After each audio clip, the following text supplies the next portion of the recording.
encaixa com o discurso com a lei da própria natureza, né? Ao contrário da revelação.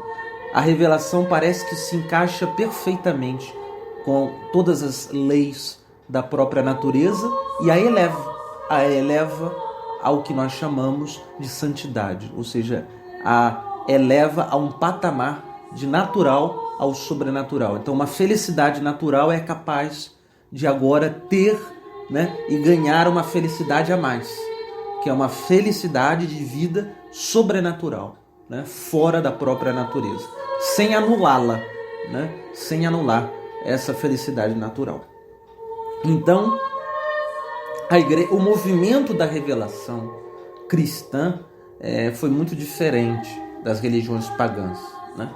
É Deus que vem atrás dos homens, né? Não são os homens que vão atrás de Deus. Mas que seria impossível, Deus nos ultrapassa infinitamente. Nós poderíamos subir a mais alta montanha da terra e gritar bem alto para que Deus nos ouça. Agora, o querer abaixar-se até nós, isso depende de Deus.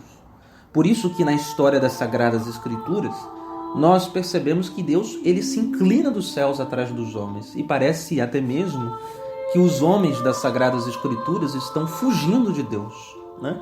Aquele medo, aquele temor, acham-se frágeis demais para uma missão tão sublime.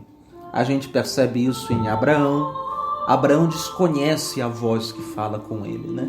Deus o chama, Deus pede que ele saia da sua terra. Você tem Moisés, e Moisés que diz que ele era um gago, né?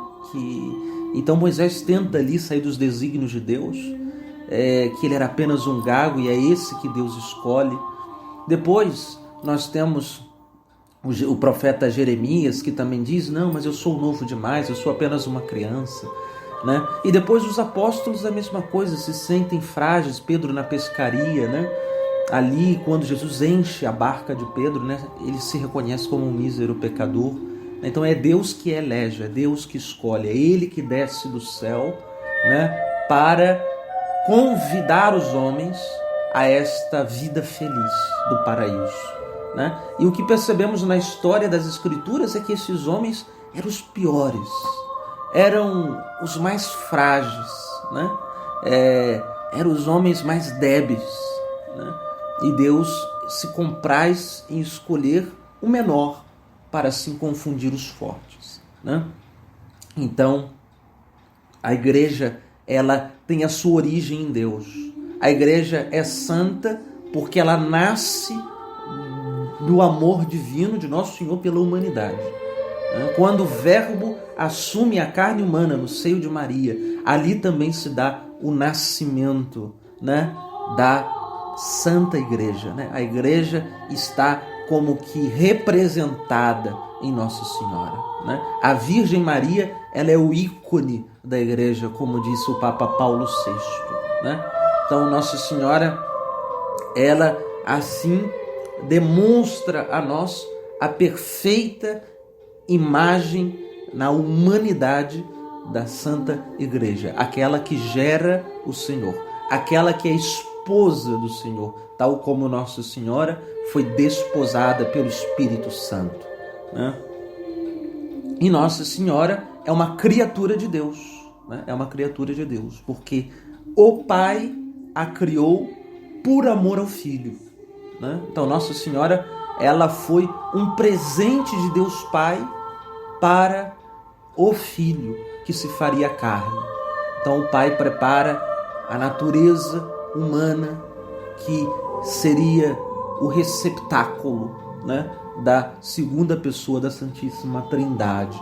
E o Espírito Santo, né, cobriria o seio de Nossa Senhora para assim trazer-nos a segunda pessoa na carne humana. Então, quando olhamos para os pecados de tantos homens dentro da igreja, infelizmente, estes homens que parecem fazer desacreditar o testemunho de santidade da própria igreja, nós não podemos jamais sermos levados por esse erro. Entenderam bem? porque em nada o pecado dos membros vão tirar a santidade da Igreja Católica. Se fosse assim, o pecado de Pedro e dos demais apóstolos, de Judas, tirariam a santidade do nosso Senhor, porque viveram 3 anos ao lado de Jesus. Jesus os ensinou, Jesus os santificou, né? Mas em nada Jesus perde a sua santidade. Não, muito pelo contrário. Nós percebemos a obra de misericórdia que Deus faz, né? Aqueles homens frágeis que negaram Jesus, que fugiram, né? Depois da ressurreição se tornam apóstolos, né? Se tornam mestres, ensinam, tal como Jesus fazia, e fazem as obras de Jesus Cristo, porque operavam milagres, curavam, ressuscitavam os mortos e, o principal, convertiam grandes pecadores e também grandes obstinados contra o cristianismo, como São Paulo, a caminho de Damasco. Então, isso também é obra dos apóstolos? Sim, porque o evangelho estava se espalhando por meio da pregação dos 12 a mandato de nosso Senhor, né? Então, Jesus Cristo, quando Paulo cai a caminho de Damasco, se chamava Saulo, o Cristo mesmo diz: Saulo, Saulo, por que me persegues? Porque perseguir a igreja é perseguir o próprio Jesus. Jesus se identifica com ela, né? Então, o que percebemos nas Escrituras é que Jesus a tem como parte de si mesmo. Assim, escuta Saulo a caminho de Damasco, né? Saulo, Saulo, porque me persegues? Enquanto o Saulo estava indo matar os cristãos de Damasco, e ali é surpreendido por Jesus Cristo. Depois, as comunidades cristãs tentam, por causa do pecado original, estes homens, mesmo regenerados na fonte do batismo, o batismo lava-nos da culpa original, porém a inclinação do pecado não nos foi tirada, ainda está lá. É preciso lutar, porque a salvação é preciso também o nosso querer, é preciso também o nosso esforço. E aí o batismo nos dará a graça de submeter a nossa natureza sensível. Porém, aqueles homens, mais levados pelo pecado do que pela graça, eram logo levados por discórdias, maledicência, e se dividiam. E a gente percebe todo o esforço do apóstolo São Paulo nas suas cartas de unir, de acabar com as cisões. E na carta aos Coríntios, na carta aos Gálatas, nós percebemos isso muito latente, né? Onde Paulo, na carta aos Coríntios, São Paulo vai lembrar, né, que cristãos, ao dizerem eu sou de Apolo, eu sou de Paulo, eu sou de Kéfas, e aí Paulo responde a eles, né, eu sou de Cristo. É Cristo que morreu, é Cristo que ressuscitou, há uma só fé, há um só batismo. E aí Paulo vai lembrá-los que a igreja, ela não é uma criação humana. A igreja não se trata apenas daquela comunidade ali. A igreja é una. A igreja foi feita por Deus. Depois, na carta aos Gálatas, quando Paulo é acusado de pregar um falso evangelho a eles, e aí Paulo escreve dizendo, mesmo que um anjo descesse do céu a dizer um evangelho diferente daquele que vos tenho anunciado, que ele seja afastado, excomungado, anátema seja, diz São Paulo, que ele seja retirado imediatamente do vosso meio. E aí ele, para justificar que ele prega o verdadeiro evangelho, Paulo vai dizer que ele esteve com Kéfas, Pedro, e depois com João e Tiago, as 2 colunas da igreja.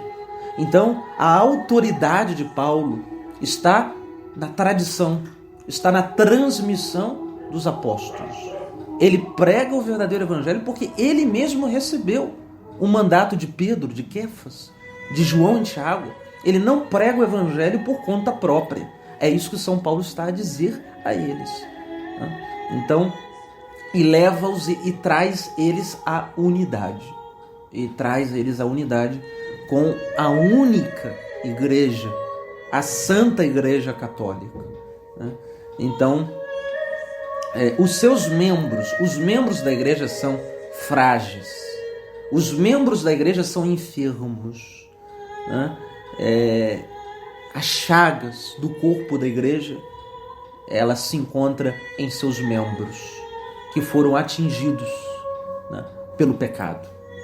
Mas nesse sentido, Jesus, ele assume os nossos pecados em sua carne e não em sua alma, porque a alma de Jesus é santa. Jesus não podia pecar. Portanto, na carne, o Cristo assume as nossas faltas, os nossos erros, as nossas transgressões. Mas em nada esses pecados podem atingir a alma de Nosso Senhor, tal como a igreja. A igreja assume as nossas faltas, os nossos pecados, e o corpo, que é a igreja, a parte humana da igreja, está como a humanidade de Nosso Senhor flagelada. Ela está coroada de espinhos. Ela tem as suas vestes arrancadas. A Santa Igreja Católica. Mas em nada a sua parte espiritual é danificada pelo pecado dos seus membros. Em nada, ela continua santa, como Jesus. Mesmo assumindo o pecado da humanidade, Nosso Senhor é o Santo de Deus. Ele assume os nossos pecados, mas ele não peca. E nós não podemos, nós temos que ter fé. Nós temos que ter fé na santidade da própria igreja. Jamais duvidar disso.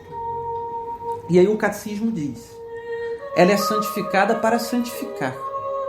Então existe uma seiva que corre nesse tronco, nessa nova árvore.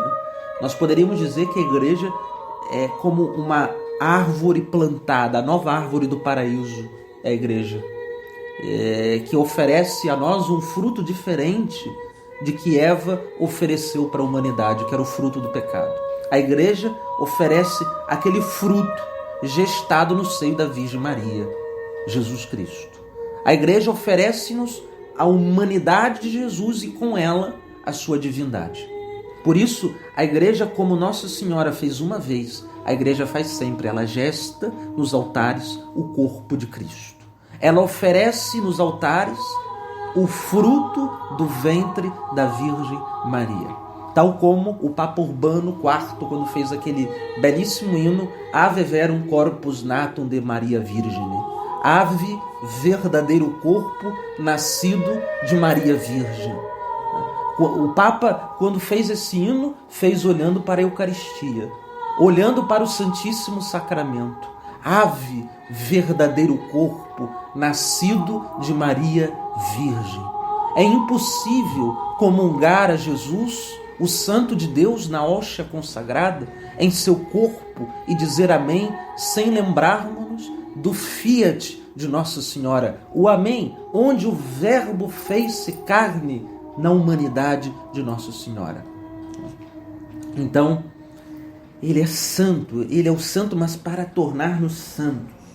A igreja é esta árvore que distribui à humanidade a santidade. A igreja ela é a doadora da santidade. Por mais que todo o clero, por mais que todos os bispos, por mais até que o Papa sejam homens terríveis e pecadores, em nada isso compromete a santidade da igreja. A igreja continuará santa e continuará ofertando o que ela tem de melhor para nós, que é a santidade, porque ela oferta o próprio Jesus. Quando a igreja doa, ela é a doadora da santidade, nós estamos afirmando que a igreja doa-nos a Deus, porque é impossível ser santo sem ter Deus. É impossível. Então, a igreja não deixará jamais de doar a Deus para as almas dos seus fiéis. Então, há uma máxima que foi assumida pelo Concílio de Trento, que ela é própria da doutrina de Santo Tomás de Aquino.